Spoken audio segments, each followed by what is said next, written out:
front of it. And I'm telling you, this is the burial cloth of Jesus, but I'm going to give you the evidence that I'm using no scientific truth can be 100% certain, but I'm 99.9% certain. This is it, and I'll give you my 8 major reasons why right now. First of all, let's go back to the blood.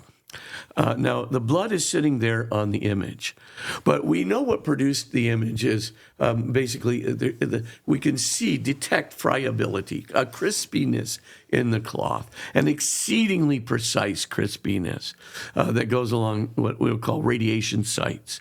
But the main thing to remember is that I can detect whether that crispiness is on top of the blood or underneath the blood. Now, that's very important because the question arises, what came first, the blood or the image?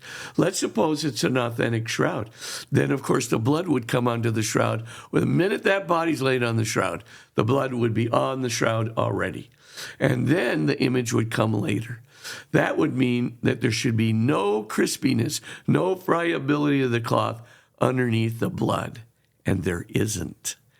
The blood came first.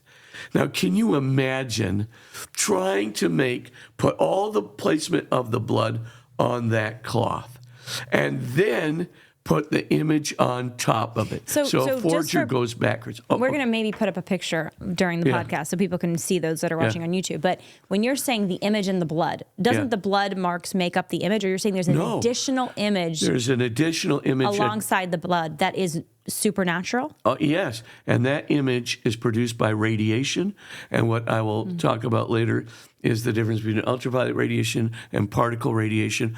I definitely favor the particle radiation hypothesis, but I mean that's... So the idea here is that God, Jesus, left a supernatural, miraculous image on this cloth. Yes. To prove what? To prove that he was risen from the dead. To prove that he was risen from the dead. Yeah, I mean, imagine, I'll just skip to the end for just a second here.